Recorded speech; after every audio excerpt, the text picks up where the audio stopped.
Halo teman-teman, melanjutkan video kita yang kemarin. Kali ini adalah part 2-nya ya, mengenai talas beneng. Nah, lokasi ini adalah lokasi penangkaran atau pembibitan talas beneng milik Pak Ardi. Jadi teman-teman, karena ini hanya untuk pembibitan, maka ditanam rapat-rapat ya. Jadi nanti apabila ada mitra baru, maka bibit akan diambil dari sini dan juga dari beberapa titik yang lain yang mereka punya. Karena kalau di sini tidak terlalu banyak ya teman-teman ya. Nah, selanjutnya dari sini saya akan berbincang dengan Pak Asep. Beliau adalah tim dari Pak Ardi mengenai bagaimana cara budidaya talas beneng ini, misalnya cara pemupukan, kemudian nanti panennya bagaimana, dan sekalian kita akan coba hitung ya teman-teman, berapa sih perhitungan biaya yang perlu dikeluarkan apabila kita menjadi mitra dari Pak Ardi ya, mencoba menanam talas beneng misalnya 1 hektar, berapa biaya harus kita keluarkan sampai dengan merawatnya, dan juga berapa penghasilan yang akan kita dapatkan nanti apabila kita panen ya. Kita akan coba buat simulasinya. Jadi ikutin terus teman-teman video kita kali ini.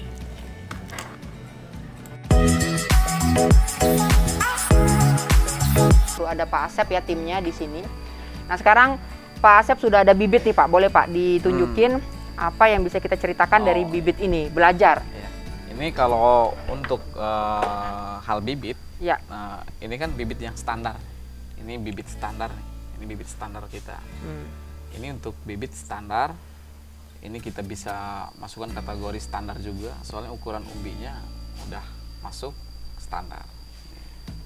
Di atas standar ada lagi yang lebih bagus. Di atas standar ada lagi yang lebih bagus, dia namanya mahkota. Oh. Itu namanya mahkota. Kalau kita nanam mahkota itu pasti lebih cepat panen daun. Oh, di kisaran umur 2 bulan sampai 3 bulan itu udah panen daun. Kalau misalkan kita yang nanam bibitnya dari standar, itu di kisaran angka 4 bulan. Oh. Ini ada 2 jenis, ini untuk pucuk merah. Jadi talas beneng tapi pucuk merah. Pucuk merah dia untuk di hasil daun tembakonya lebih bagus. Secara daun untuk tembakau lebih bagus. Lucu ya, kita bilang talas beneng nanti tembakau ya, lucu ya. Tapi memang penggunaan daun talas beneng yang dikeringkan itu dapat digunakan sebagai pengganti tembakau gitu ya. Jadi bapaknya sebut tembakau gitu ya. Hasil rajangannya. Pak, itu kan mau saya lihat itu kan ada yang batangnya agak berwarna. Iya, agak berwarna nih. Ini sih sama aja. Intinya sama aja, cuman coba lihat Pak, yang merah yang mana Pak? Ini yang pucuk merah. Oh, pucuk merah. Iya. Dia karena merah-merah gini? Iya, dia bisa dibedainnya dari merah-merah gini. Iya. Oke. Secara daun, untuk daun rajangannya yang untuk pengganti tembakau tadi, yang pucuk merah ini lebih bagus. Lebih bagus. Dia lebih kuning keemasan. Dia lebih kuning keemasan. Bergetah ya Pak ini ya? Ya, semua talas itu bergetah pasti. Pasti getah ya? Semua talas itu bergetah. Gatal gitu ya? Gatal. Aduh, jangan sampai tas saya gatal nanti. Nah, kalau yang ini itu sama aja. Ini yang merah juga. Merah nih teman-teman nih, merah ya. Kalau yang ini beneng biasa. Ini beneng biasa. Jadi relatif hijau aja, nggak ada merah-merahnya. Tapi kalau umbinya kayaknya nggak ada terlalu beda gimana ya Pak? Kalau misalkan untuk umbi, yang ini dia terlalu cerah. Merah ya ini teman-teman yang apa tadi namanya? Pucuk merah ya? Pucuk merah. Pucuk merah. Ini yang biasa. Ini warnanya lebih cerah. Cerah. Ini lebih biasa aja gitu ya. Oke, ini dari bibit. Nah, kalau harga sama. Kalau harga sama. Jadi harga sama. Yang ini kalau untuk daun pengganti tembakaunya lebih baik. Tapi kekurangannya hasil umbinya nanti lebih sedikit karena kadar airnya lebih banyak. Lebih tinggi kadar airnya. Iya. Jadi kalau mitra Bapak biasanya doyan yang ini apa yang ini? Yang ini. Yang ini. Yang ini ya? Kan itu yang ini. Terus kalau harga jual daun keringnya nanti sama? Sama aja. Oh, sama aja. Yang kita bedain paling dia di kualitas. Di kualitas daun itu kan ada yang grade A, ada yang grade B, ada yang grade C. Tapi kalau saya lihat di MOU nggak ada bedanya harga belinya, Pak. Di sana ada dari 15.000 sampai 18.000. Oh, 15.000 Itu yang kita sampai... bedain itu. Mm-mm. Kita bisa bedain dari grade-nya nanti, dari Oke. warnanya. Jadi yang dilihat, jadi gini, saya tuh kemarin dapat draft MOU ya. Jadi dikatakan per kilo daun kering itu 18.000. Dari 15.000. Oh ya, MOU yang saya bilang 15, ternyata ada grade-nya, Iya, 15, ada grade. 16, 17, 18. Nah, Bapak ngelihatnya apa sih Pak supaya kita, ya kita kan mau dong kalau kita jadi mitra, kalau bisa harga jual kami ke Bapak Iya. nanti yang paling Yang tinggi. paling tinggi. Itu yang bisa membuat kita dapat harga tertinggi nanti itu, kalau bibit kan kualitas sama dong logikanya. Iya, Apa tuh Pak yang supaya kita bisa capai yang harga 18.000? Yang kita lihat itu untuk pertama kita dari warna. Warna. Warna itu harus kuning keemasan. Oh, Gold. Gold lah ya. Ya, Heeh. Kalau misalkan kan di sana ada yang warnanya hitam, yang warnanya agak coklat, Oh, jadi ada warna hitam, ada yang agak warna kecoklatan, coklat, terus ada yang gold. gold. Itu yang Yang 15.000 tuh yang kayak mana? hitam. Hitam. Yang hitam. Oke, itu cara harga. Gimana caranya supaya saya menghasilkan daun yang gold? Oh, Ada nggak? Untuk caranya sih ada. Heeh. Soalnya untuk segala sesuatu pasti ada cara. Hmm. Pasti ada jalan. Boleh dibocorin nggak di sini Ada nih? triknya. Ada Insya Allah triknya ya? pasti saya bocorin. Bocorin, Pak. Soalnya apa ya, itu untuk mendongkrak biar mitra kita itu Semangat tahu, dong, semangat kan Pak? Oke. Jadi biar kita juga kan pengen kualitas yang kualitas bagus. Betul. Jadi di perawatan kah atau di mana gitu? Itu untuk cara perawatan ya, semuanya tanaman itu ya kita harus perlakukan ya seperti anak kita sendiri lah untuk perawatan. Tapi untuk pemanenan kan kadang-kadang orang itu asal panen aja. Oh, jadi ini bukan masalah perawatannya, Bukan. tapi pada saat Saya panennya. pemanenan. Oke. Jadi untuk pemanenan, dikala kita misalkan mau pengambilan daun, Heeh. kita harus patahin dulu. Jadi intinya penuaan alami. Oh. Kita patahin aja. Misalkan Tes gitu. tes aja. Oh. Jangan dulu langsung diambil.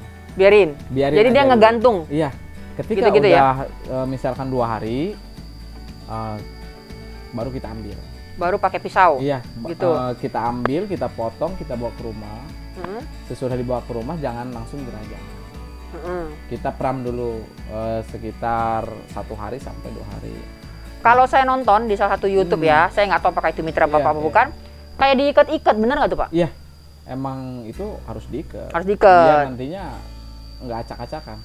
Oke, itu misalnya 10 lembar 10 lembar atau 20 lembar. diikat. Tapi itu ketika kita udah pengambilan tolangnya. Di sana ada gagang yang 3-nya itu kita itu harus kita buang. Pada saat diikat itu, yang Bapak sebut diperam 1 Iya. sampai 2 hari itu sudah Iya, dibuang gagangnya. Sudah dibuang gagangnya. Oke, terus diperam itu ditaruh aja kan? Ditaruh aja. Ditaruh Intinya aja. supaya daun menguning secara alami, Heeh. kita dengan sistem peram. Gitu. Ditaruh di mana? Di tempat kayak gini aja. Yang penting jangan langsung kena air. Nggak boleh kena air. Nggak Jadi boleh kayak kena kita air. bikin rak-rak gitu, Itu bisa. Mau ditaruh di sini lantai Nggak jadi masalah. nggak ada masalah. Intinya yang penting Oh. jangan terkena air langsung. Jangan terkena air. Kita peram. Oke, nanti dia selama 1-2 hari itu dia akan menjadi Dia akan menguning. dia akan menjadi kuning. Kalau penuaan tadi kan dia di batang, tapi untuk penguningan dia di Peraman tadi. peraman tadi. Oke. Oh, saya pernah lihat ada beberapa video orang di YouTube gitu ya, yang di Lampung. Iya, iya. Apa nama bapaknya itu gitu ya. Dia main langsung tebang aja gitu. Itu justru dia itu kebanyakan itu coklat. Kebanyakan itu coklat. Itu ada seperti itu langsung dia main Tebang. ambil aja. Itulah yang akan menghasilkan daun coklat Iya. tadi. Kalau yang daun hitam kayak mana, Pak? Kalau hitam itu Lebih ada, parah lagi treatmentnya? Lebih parah lagi. Terus baunya juga Kurang sedap Beda. ya, kurang bagus ya. Jadi, untuk menghasilkan dia kuning, daunnya kuning Pak, dipatahkan. iya, dipatahkan untuk penuaan alami. Dipatahkan, biarkan 2 hari penuaan alami. Setelah itu baru kita pakai viso. Setelah itu buang itunya. Buang tulangnya itu. iya, tulangnya yang 3 itu. Langsung dibuang boleh bisa ya? Langsung dibuang, Langsung bisa. dibuang, diikat 10 atau 20 Ketika lembar. udah menguning, kita langsung rajang. Harus langsung, nggak boleh tunda-tunda. Enggak, ya intinya ya semampunya kita. Dia akan menguning merata nggak Pak biasanya? Kalau menguning merata itu kayaknya nggak mungkin. Nggak mungkin. Oh, oke. Cuman intinya kalau kita misalkan dari 100%, 70 yang udah menguning, udah bisa kita rajang udah dong. kita bisa rajang. Oke, ya. Berarti kita harus ada mesin perajangan Harus gitu ada mesin ya. rajang. Kalau tapi tadi penjelasan Bapak sebelumnya, kalau misalnya mitranya dekat dengan sini, sebenarnya daun basah pun Daun basah diterima. bisa kita terima. Umbi basah pun Umbi bisa diterima. basah kalau dari jauh juga bisa. Oh, Sebenarnya oke. Kalau untuk umbi basah kan dia nggak cepat busuk ya. Oke. Tapi kalau untuk daun misalkan yang Cepet dari ya. Medan, yang dari Lampung itu kan nggak bisa ya. Tapi kalau untuk daerah misalkan Banten, daerah Jawa Barat itu Masih kan oke lah ya. masih terjangkau waktunya gitu. Oke, baik. Jadi itu daun. Nanti kalau soal keuntungan segala macam nanti kita bahas berikutnya. Sekarang treatmentnya dulu. Jadi kalau pemupukan Pak, perawatan kayak gimana sih Pak? Kalau misalkan perawatan sih nggak ada bedanya sama tanaman-tanaman yang lain. Oke. Untuk pemupukan kita lakukan per 3 bulan sekali bisa, Oke. atau per 4 bulan sekali. Oke. Soalnya apa, di talas beneng ini ya jangankan ditanam misalkan dirawat, untuk ditaruh aja dia pasti berakar. Ditaruh di atas tanah aja dia. Iya. Yang penting ada tanah Iya, ya. yang penting ada tanah, jangankan di atas tanah, kita taruh di atas baping blok aja dia pasti berakar. Betul. Soalnya apa, ketika Bandel sebenarnya ya Iya, Pak. soalnya ketika kita tumpuk di karung juga, Iya. itu pasti yang atas itu pasti berakar. Ya, jadi istilahnya dia akan tumbuh saling apa namanya, mungkin dalam kondisi lembab Dia pasti tumbuh. Cuman jangan langsung terkena air. Walaupun talas beneng ini dia tanaman air, notabene dia kan tanaman air ya, tapi jangan langsung kena air. Oh. Kalau langsung kena air dia pasti akan busuk untuk si maaf ya. Iya. Untuk si ininya dia pasti akan busuk kalau terkena air langsung. Pasti dia akan busuk. Soalnya pori-porinya nggak tertutup dulu. Oh. Tadi saya lihat Bapak potong di situ ya. Ya. Nah, itu yang apa namanya, umbi yang di bawahnya itu nanti gimana dia? Tumbuh lagi gitu? Dia tumbuh lagi, dia pasti akan bertunas lagi. Itu untuk pembibitan. Oke. Soalnya apa? Setiap kita penanaman talas beneng itu pasti ada anakan. Di kisaran umur 5, 6 sampai 7 bulan pasti semuanya ada anakan. Berapa per pohon per pohon, per apa sih namanya itu? Dia bisa menghasilkan anakan gitu maksud saya. Itu pasti ya, setiap ada tunas itu pasti dia beranak ya. Enggak kita bisa tentuin berapa Maksudnya rata-ratanya biasanya. Rata-rata paling per pohon itu di kisaran angka 10. Ada ya? Nah, itu ada. Ada Fotonya ya? Di situ ada. Nanti kita kesana Nanti kita ya lihat, teman-teman. nanti Sekarang kita kita ini gali ilmu Iya, dulu, siap. ilmu dasar. Ceritanya kalau saya jadi mitra biar nggak blank-blank banget Iya. gitu. Jadi ada ilmu dasar. Oke. Berarti kalau pemupukan itu diulang 3-4 bulan sekali, kohe kambing Iya. fermentasi standar lah ya Pak yang dipakai. Kemudian kalau penyiraman perlu disiram nggak? Kalau penyiraman, kalau misalkan musim kemarau sih itu perlu. Soalnya tetap semua tanaman, semua makhluk hidup itu butuh air. Nggak bisa ngandelin hujan Pak? Kalau ngandelin hujan, kalau di musim kemarau susah. Kalau di musim kemarau, tapi ya kalau di musim hujan ya nggak harus disiram. Kalau misalkan kita ngandelin hujan, kalau musim kemarau kan minimal 4 bulan atau 3 bulan, tapi tetap itu harus disiram. Oh nggak sih, kalau kayak di tempat saya ya, dalam posisi musim kemarau sekalipun, Sering ada hujan. misalnya setiap 5 hari, 1 sampai 4 hari atau 1 sampai 5 hari itu panas gitu ya, panas ya Pak. Nanti baru dia ada hujan sore. Nggak jadi masalah Saya sih. rasa sih cukup ya, Iya. karena saya rasa kalau sampai kita harus bertanam 20 hektar, berapa puluh hektar, kalau harus disiram puyeng juga sebenarnya ya kan Pak. Kalau awal tanam bagaimana Pak? Kalau awal tanam ya, kalau misalkan awal tanam di musim kemarau itu perlu penyiraman. Untuk dari misalkan kita awal penanaman sampai umur 1 sampai 2 bulan sebelum si daun itu menutupi bawah, menutupi umbinya. Karena yang kita takutin kalau nggak disiram, terkena sinar matahari langsung, Wah yang nanam sudah banyak-banyak hektar itu gimana cara nyiramnya Pak? mereka itu kan udah punya. Mereka itu udah nyiapin dulu, terus mereka untuk yang puluhan hektar itu misalkan dalam satu hamparan, di sana untuk debit airnya kurang, mereka akan antisipasinya mereka itu nanamnya pada pas saat hujan. Oh jadi musim yang Iya, di musim hujan. musim hujan. Kayak yang petani kita yang di Medan, yang di Lampung juga, itu kan mereka nanamnya pas musim hujan. Jadi ketika pas musim sekarang musim kemarau, mereka udah nggak harus mikirin Pengairan lagi. penyiraman. Karena apa? untuk daunnya itu udah dia pasti menjaga. Udah gini ya? Iya, kelembaban dan pH tanah di bawah. Oh, oke. pH, ngomong pH, berapa pH-nya? Kalau pH-nya kalau gak salah nama beberapa ya. Nah, Iya, itu jadi pH standar standar lah. di kita. Standar lah. Standar Ya. di kita pH. 67. Oke. Ulas sedikit ya Pak. Misal kalau dari bibit mahkota 2-3 bulan sebenarnya sudah bisa panen bisa daun panen. pertama. Iya, itu daunnya juga langsung gede-gede. Daunnya seperti apa? Misalnya ada nggak umur 3 bulan itu seperti apa? Dari contoh di sini. Oh iya, kalau misalkan untuk kita nanam mahkota, itu daunnya pasti dia langsung gede. Walaupun Segimana daun Pak kalau pakai tangan kalau segimana? dia diameternya udah pasti segede gini, udah pasti. 3 bulan. 3 bulan itu udah pasti segini. Soalnya Oke. apa? Setiap talas Hmm. ukuran daun dia pasti mengikuti diameter umbi. Kalau umbinya kecil, pasti daunnya juga kecil. Tapi yang kita panen bukan yang gede, tapi yang tua. Untuk Oh. bukan nyari diameter daun. Bukan Kita- gede-gedean ya. Bukan, kita nyari ketuaan daun. Oke. Ketika daun udah Di usia 3 bulan itu biasanya udah berapa helai sih Pak dia daunnya kalau kita nanam dari mahkota? itu Rata-rata rata-rata itu 5. 5. Terus? Rata-rata 5. Yang kita panen biasanya Yang di kita panen pertama itu kalau 5 misalnya kita taruh aja misalnya 2. Biasa bisa kita panen 3. oh jadi kita sisain 2. Sisain 2. Jadi untuk yang kuncup sama yang udah Satu yang sudah buka. iya, satu Jadi yang udah buka itu udah bisa dipanen. yang udah buka itu kalau misalkan di bawahnya itu nggak bisa. Jadi kita taruh misalkan satu yang kuncup untuk Itu belum membuka. ya, Iya, belum iya, membuka. paham. Untuk yang satunya kita jangan dulu dipanen. Jadi si kakak daun yang kuncup itu jangan dulu dipanen. Contoh 5 daunnya. Contoh 5. Satu yang tengah mungkin kuncup. Ya, yang satunya itu jangan dipanen.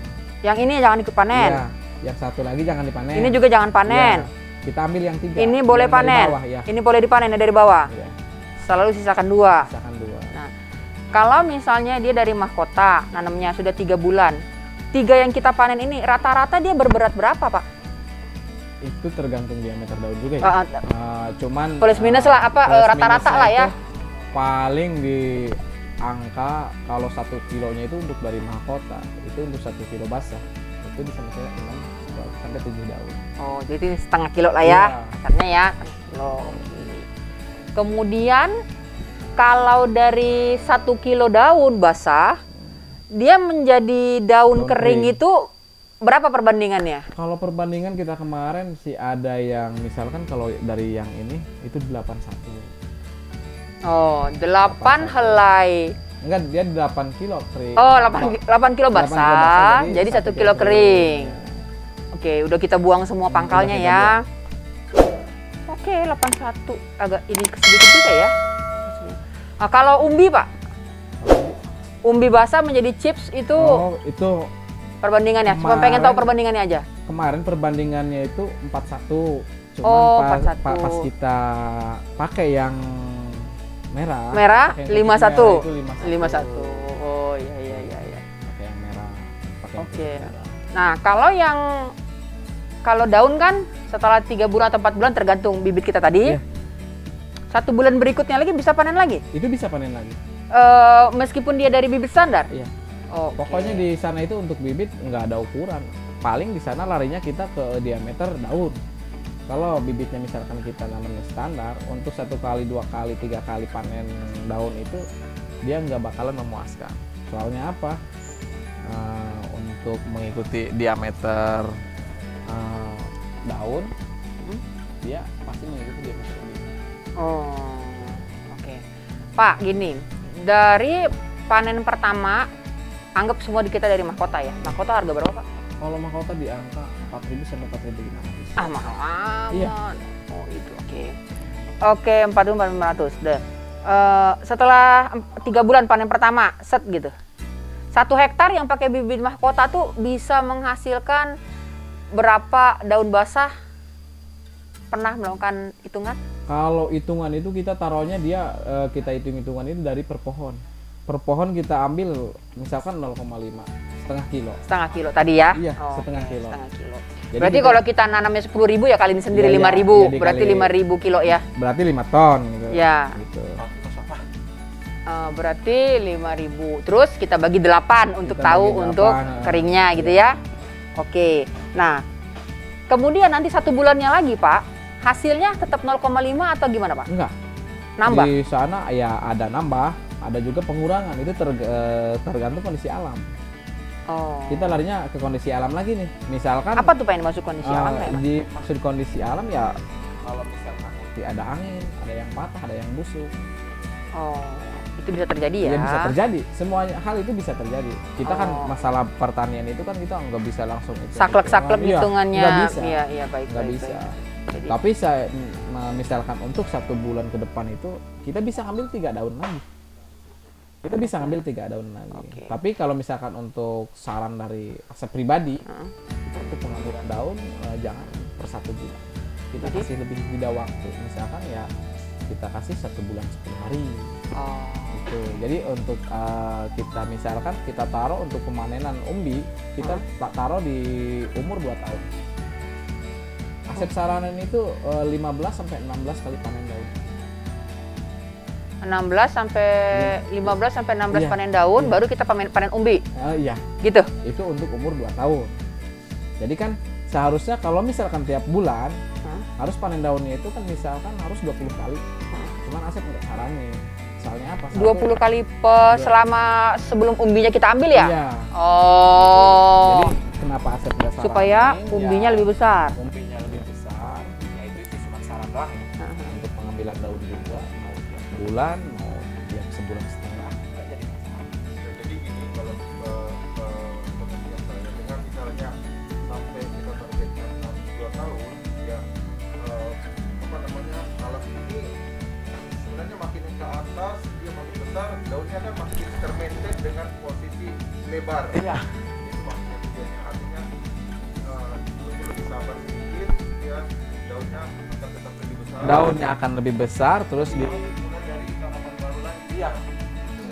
soalnya apa? Di angka 2 tahun itu dia di angka pas si tumbuhan itu Maksimal mencapai daunnya. iya, maksimal daun sama maksimal batang. Maksimal daun sama maksimal Iya. batang. Kalau 2 tahun umbi segede apa tuh Pak Kalau standarnya? 2 tahun standar itu kemarin Asep pas Panen? di daerah Jiput itu kemarin 8 bulan itu di angka standar itu 5 sampai 6 kilo.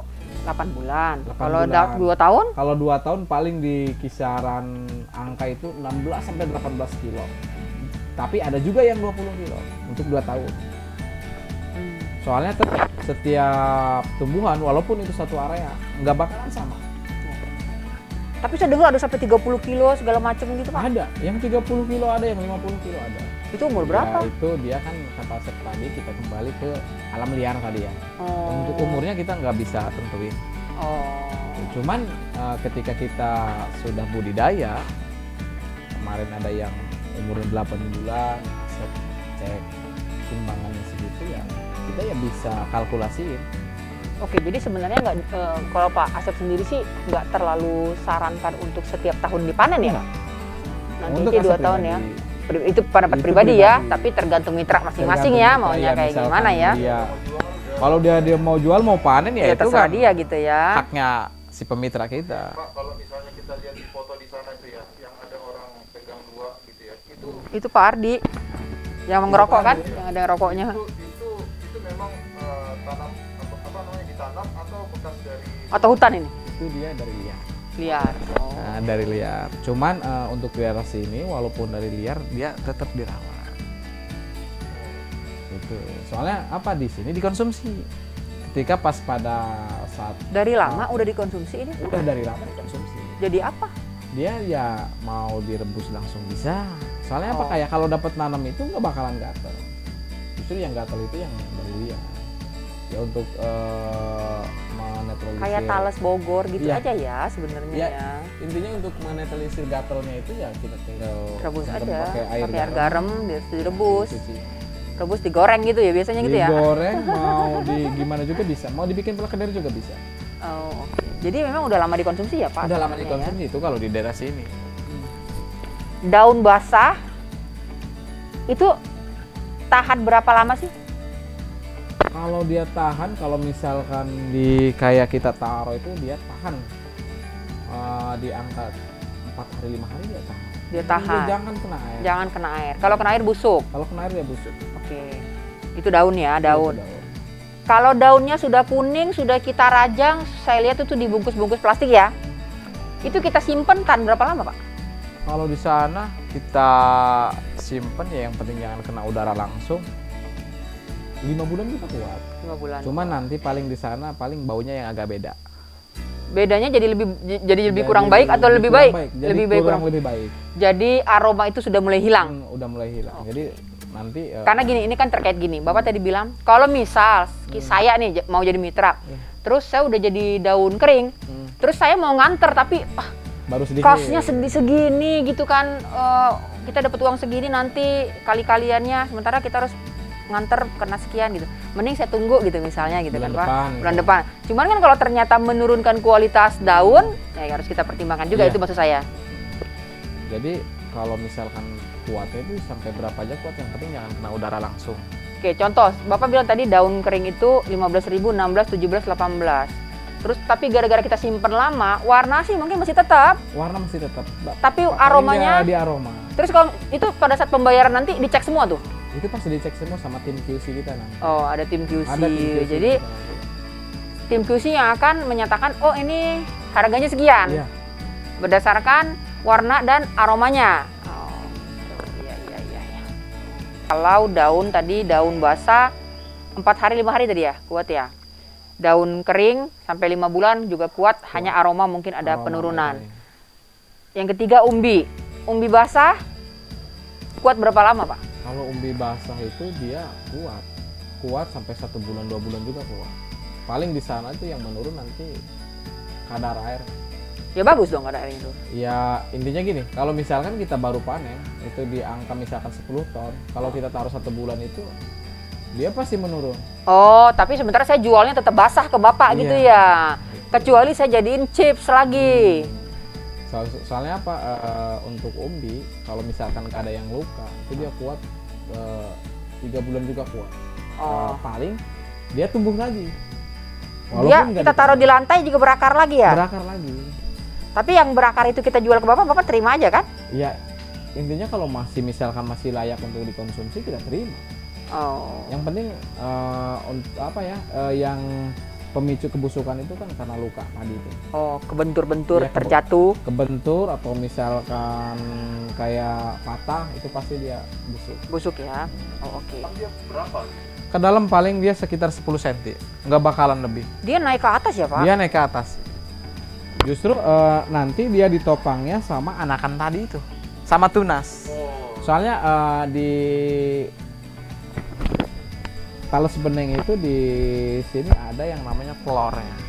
Itu si bakal tunas. Itu dia paling ke bawah itu paling sekitar 10 cm. Oke, berarti kalau misalnya dipanen itu, apakah panen langsung digali sampai di bawah 10 cm atau misalnya kita potong aja di atas supaya nanti tumbuh lagi? Kalau misalkan supaya nanti tumbuh lagi pasti gak bakal efektif. Luka dong dia kalau dipotong. Luka. Terus luka busuk. Gak bakalan efektifnya apa? Untuk kita tumbuh dari tunas, kalau kita nggak tanam pasti dia tumbuhnya banyak. Oh, jadi hasilnya kecil-kecil. Hasilnya kecil-kecil pasti. Nah, jadi kalau misalkan nanti itu pemanenan, kita panen aja. Oh, jadi memang tetap harus dicongkel gitu. Harus dicongkel semuanya. Oh, Pak, tapi dari hasil si pohon tadi harusnya dia sudah punya anakan ya. Sebelum kita panen dia sudah punya anakan. Kasarnya sebagai mitra saya Untuk tadi masalah anakan. oh iya. Bila mana pihak pertama menjual bibit talas beneng dari hasil budidaya ke petani lain untuk pertama, maka harus ada biaya agresif pihak kedua sebesar 1.000 per batang, dan kalau pihak tidak memberikan agresif itu maka dikenakan sanksi harus mengganti bibit talas dari 1 bibit yang dijual oleh bibitnya, maka pihak pertama harus mengganti bibit sebanyak, artinya pihak pertama harus mengganti bibit sebanyak. Oh, oke. Tapi saya nggak mengerti, Pak. Bisa disimpulkan nggak, Pak? Bahasanya terlalu rumit. Boleh maksudnya supaya mungkin teman-teman di channel saya juga bisa ini. Jadi intinya gini, misalkan kita udah nanam di umur 6 sampai 7 bulan. Di sana pasti kan ada anakan. Ketika ada anakan, di sana kita misalkan mau nanam nih tapi udah nggak ada lahan. Misalkan Oh, kita oke. jual ke sahabat kita atau ke mitra kita yang punya lahan, Oh, oke. itu kena registrasi. Supaya yang tempat yang tadi itu bisa sebagai Bisa mitra Bapak dijamin, bisa menjual iya. bibit ke bisa Jadinya, menjual hasil iya, ke Bapak lagi. Untuk yang registrasi itu untuk menjamin pasar kita gitu. Oh, oke. Tapi kalau saya lakukan untuk perluasan saya sendiri? Untuk perluasan sendiri itu nanti tergantung haknya Pak Ardi. Nanti harus setiap ada penanaman itu harus ada laporan. Oh. Kalau kata Pak Ardi dikenakan registrasi, itu kan haknya beliau kan. Misalkan kata beliau, udah gak usah ditanam aja, itu kan tergantung Pak Ardi. Oh, jadi itu negotiable, Iya. masih bisa kita Iya. nego gitu Masih ya? bisa nego itu, Iya, masih iya, bisa iya. ada obrolan-obrolan berdua lah. Intinya itu hak Pak Ardi. Kalau misalkan kata Pak Ardi harus misalkan registrasi 1.000, itu kan haknya Pak Ardi. Itu kembali lagi ke haknya beliau. Oh, gitu ya, iya. Jadi yang jalan sementara ini, Iya, yang ini di semua MOU ada. Saya kok kayaknya agak miss baca yang ini. Atau saya mungkin nggak ngerti bahasanya, jadi ini tentang Di apa semua gitu ya? MOU itu ada. Ada ya? Betul. Oke. Cuman ya kebanyakan untuk yang dari pemitra itu pasti yang di poin 14 itu. Yang sering mereka tanyakan di poin 14. Iya, iya. Oke, Kok oke. saya beli tapi saya harus bayar lagi Iya, untuk iya, iya. bibit anakan. Terus bagaimana Pak Ardi mengontrolnya? Satu pohon kan beda-beda anakannya. Itu kan nanti ada laporan dari si pemitra. Soalnya nanti ketemunya nanti ketika pas dia panen umbi. Karena pasti dia akan apa namanya inspeksi. Iya. Oh, kok bisa lebih banyak dari Iya. yang harusnya kan saya beli bibit ke Bapak bisa 10.000. Kok bisa 15.000? Kok bisa 15.000 pohon? gitu. Ya, maksudnya saya ngeliatnya dari mana sih gitu loh. Kan semua tuh yang namanya MOU tuh harus ada Bapak membuat poin itu karena Bapak bisa mengontrol itu gitu kan. Kalau Bapak membuat poin itu ternyata Bapak juga tidak bisa kontrol kan percuma poin itu gitu Tapi kan. nanti Tapi kalau daun nggak bisa diatur ya daun Pak. paling dia estimasinya misalkan ya kita cari rata-rata. Kalau misalkan Umbi sih bener yang Bapak bilang tadi. Kalau misalnya misalkan tiba-tiba untuk di daun kita sih susah, tapi kita bisa estimasi. iya, iya. Bisa. Misalkan untuk kebiasaan misalkan untuk standar 1 hektar itu misalnya 1 ton kering, kalau dia misalkan bisa 1 ton 8 kintal, harus dipertanyakan juga untuk per panen misalkan. Tapi Iya, misalkan ya untuk misalkan lebihnya 1 kintal atau 2 kintal, ya mungkin itu hal yang wajar. Tapi kalau misalkan lebihnya udah 80%, itu kan harus dipertanyakan juga. Betul. Ya itu tadi saya bilang, kayak mana Pak Ardi ngontrolnya? Oh, umbi ya benar ya. Kalau Umbi. misalnya kita kirimnya, saya belinya sekian, kenapa umbinya bisa sekian gitu ya? Karena Karena apa? Ketika kita tidak adakan misalkan kontrol, terus misalkan kita nggak ada infeksi ke sana, misalkan ya. takutnya kayak gini, ketika beli bibit dari orang lain, soalnya apa? Kirimnya ke sini. Pasaran bibit itu banyak, gitu. Di daerah Pandeglang itu hampir semua kampung menjual bibit beneng dengan harga ya variatif. Iya. Ada yang 1.500, ada yang 2.000, ada yang 1.750. Oke. Cuman yang kita pertanyakan nanti ujungnya kemana? Jualnya sih. Iya, jualnya kemana? Jadi kalau ini kan jualnya di bawah asosiasi ini ya, Asputaben. Kalau Asosiasi ini sih Pelaku bukan Usaha. di bawah asosiasi. Oh bukan, di bawah Itu di CV bawah ya? CV. Oke, sorry. Berarti Asputaben ini mengayomi cuma- beberapa CV atau cuma Dia CV Bapak aja? Asputaben itu kalau dulu Asputaben, kalau sekarang Pustaben ya. Kalau ini Oh, ada perubahan. Iya, ada perubahan. Kalau Oh. sekarang Pustaben, jadi di sana itu intinya dia cuma menaungi doang. Jadi ada wadah kita. Gitu. Pustaben ini sebenarnya hanya ganti nama dari Asputaben ini? Hanya ganti nama terus ya ganti orang-orangnya juga. Ganti orang-orangnya juga sih. Nah, apakah si Pustaben ini mengayomi beberapa CV atau hanya CV Enggak. Putra Dia- Petani Gunung Karang ini? Jadi dia dibentuk itu oleh CP. Oleh Putra Petani, Iya, oleh oke. Putra Petani. Jadi Uh-uh. di sana itu mereka itu cuman intinya cuman wadah. Jadi wadah untuk kita berdiskusi sama tim kita nih. Jadi kalau misalkan jadi kayak gini, setiap anggota CP pasti jadi anggota Pustaben. Tapi setiap anggota Pustaben itu enggak harus jadi karyawannya CP gitu. Jadi kalau Pustaben itu dia bisa mengambil ya dari tadi itu dari Pokta, pengurus-pengurusnya. Nah, jadi mereka itu yang bergerak di lapangan. Oh, jadi tetap hanya menaungi CV ini Hanya saja. menaungi CV yang lain berarti CV punya yang enggak ya? Karena kayaknya kalau kita baca-baca ada beberapa CV juga yang banyak sih kalau di sini banyak. banyak ya yang melakukan Jadi- seperti ini, menjual bibit dan kemudian menerima hasil panen. Jadi biar nggak bingung kitanya. Oke, kemudian itu beli bibit ke Bapak sekali doang ya?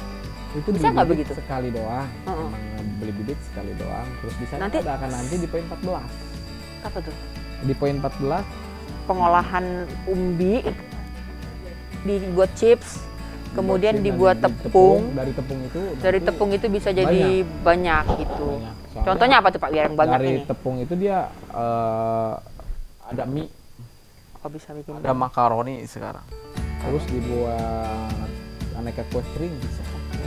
Dibuat aneka kue basah juga Bisa kayak brownies. Kayak brownies gitu ya. kayak kue kayak gitu lah, kue basah, Basah bisa. ya. Ya. Terus walaupun misalkan kita langsung bikin keripik itu juga bisa. Teman-teman, tadi kita sudah mendengar beberapa penjelasan Pak Asep ya. Nah, dari penjelasan yang sudah disebutkan Pak Asep tadi, ada beberapa hal penting yang saya bisa rangkum untuk kita gunakan dalam pembuatan simulasi perhitungan penghasilan talas beneng dalam durasi 24 bulan, yaitu apabila kita menanam 10.000 pohon, jadi 1 hektar ya. Kita coba ya teman-teman ya. Nah, disarankan oleh Pak Asep tadi dalam 2 tahun itu kita hanya panen 16 kali saja. Ya, jadi untuk 1 kali panen tadi dia katakan setelah 4 bulan ya, kita katakanlah 4 bulan, maka per pohon itu bisa menghasilkan 0,5 kg daun basah. Nah, jadi kalau 1 pohon itu adalah 0,5, kita tanam 10.000 pohon, maka total akan menghasilkan 5.000 kg gitu ya. Nah, kemudian dia katakan tadi perbandingan daun basah dengan daun kering itu 8:1. Jadi 8 kilo daun basah akan menghasilkan 1 kilo daun kering. Ya, jadi kalau tadi kita sudah punya 5.000 kg hasilnya itu dibagi 8, maka kita akan mendapatkan 625 daun kering. Itu ya kira-kira teman-teman ya, bisa ngikutin ya. Nah, harga per kilo daun kering itu dia bilang variasi ya, tapi kita pakai saja angka 18.000 ya. Jadi total hasil 1 kali panen itu kita kalikan 625 kilo daun kering dikali 18.000, itu nilainya sekitar 11.250.000. Nah, kalau tadi dikatakan 2 tahun itu 16 kali panen, maka kita kalikan 16 kali 11.250.000 itu adalah menjadi 180 juta. Jadi prediksinya dalam 2 tahun untuk hasil daun itu 180 juta. Oke teman-teman ya. Nah sekarang kita ke hasil umbi. Pak Asep tadi katakan per pohon kira-kira 15 kg umbi dengan durasi tanam sekitar 2 tahun. Jadi 2 tahun itu kita panen semua, kita bongkar semua. Nah kalau kita tanam 10.000 berarti kita punya 15 kilo kali 10.000 pohon. Dengan harga per kilonya adalah Rp1.000, maka kita kalikan semua. Hasil dari umbi adalah 150 juta. Jadi total hasil daun dan umbi itu 330 juta. Ini yang akan kita terima untuk 1 hektar dalam 2 tahun. Nah teman-teman, selanjutnya kita akan coba pelajari berapa sih pengeluaran yang harus kita keluarkan dalam budidaya talas beneng selama 2 tahun apabila kita menanam 10.000 pohon atau 1 hektar. Nah ini saya coba merangkum ya teman-teman ya. Bisa saja ada sedikit-sedikit perbedaan nantinya dalam aktivitas realnya, tapi ini mungkin sudah mencakup lah ya, cukup mencakup apa yang akan kita keluarkan. Yang pertama tentu adalah pembelian bibit. Dalam hal ini berdasarkan informasi dari Pak Ardi dalam video saya pertama dikatakan harga bibit mahkota itu 3.500. Jadi kalau kita membeli 10.000 10.000 bibit, maka biaya yang kita keluarkan adalah sekitar 35 juta.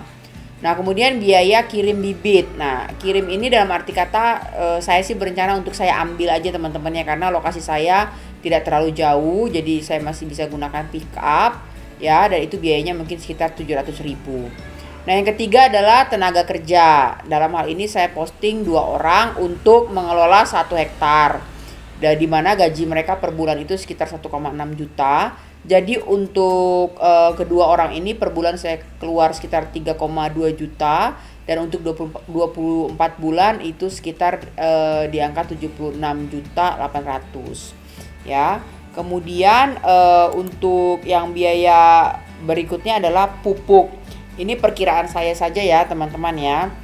Saya anggap 1 genggam itu seberat 40 gram. Jadi kemarin Pak Ardi dan juga beberapa video YouTube yang saya tonton itu, jadi nanti kita lubangin lubang untuk talasnya, itu kita masukkan 1 genggam pupuk, begitu dicampur lagi dengan tanah baru dimasukkan talas benengnya, bibitnya ya. Jadi saya asumsikan saja per pohon mungkin membutuhkan 1 genggam begitu. Nah, itu sekitar 40 gram. Nah, saya rencana akan menggunakan pupuk BU8 ya, yang saya juga gunakan untuk durian, jadi biar nggak pusing cari-carinya. Pupuk BU8 ini 1 saknya itu berberat sekitar 12 kilo. Jadi kalau 1 sak itu bisa untuk 300 pohon. Nah, sementara ini 10.000 pohon, maka saya butuh sekitar 34 sak setiap kali pemupukan. Jadi jika harga per sak itu anggaplah 35.000, maka setiap kali pemupukan saya butuh biaya sekitar 1.190.000. Nah, dikatakan pupuk diulang setiap 3 kali ya teman, 3 bulan pupuk diulang setiap 3 bulan. Nah, karenanya dalam 24 bulan itu saya anggap 7 kali pemupukan, karena nanti pada saat di bulan ke-24 itu kita sudah panen ya. Kita jadi tidak kita hitung lagi pemupukan yang ke-8, jadi 7 kali aja kita anggap. Nah, dimana biayanya berarti 7 kali 1.190.000 itu adalah 8.330.000. Nah, kemudian yang kelima itu biaya mesin rajang. Mesin rajang ini kemarin saya ngobrol dengan Pak Ardi ya. Saya katakan, Pak, kapan sih kita bagusnya ya memiliki mesin rajang secara skala ekonomis gitu. Kalau kita cuma punya tanaman 1 hektar, apakah sudah pantas gitu kita memiliki mesin rajang gitu kan, karena kalau terlalu sedikit juga kan sayang kita investasikan. Nah, Pak Ardi bilang itu sekitar 2 hektar ya, tapi ya sudahlah, saya masukkan saja biaya pembelian mesin itu sekitar 10 juta ya, kita masukkan saja di sini. Kemudian tempat penjemuran, ini sih perkiraan saya aja teman-teman ya, sekitar 4 juta kita butuh biaya, jadi kita bikin rak-rak begitu dengan plastik UV. Kemudian saya juga postingkan biaya tidak terduga, itu sekitar 10 juta. Ini untuk jaga-jaga saja, karena memang pasti akan ada biaya lain ya teman-teman. Contohnya pengiriman daun gitu ke Pandeglang, ke tempatnya Pak Ardi. Dari tempat saya, dari Jasinga ke Pandeglang, tentu akan ada biaya-biaya lagi gitu ya. Jadi ya saya anggap saya posting aja di biaya tak terduga ini ya. Jadi total biaya 144 jutaan, 145 juta lah ya.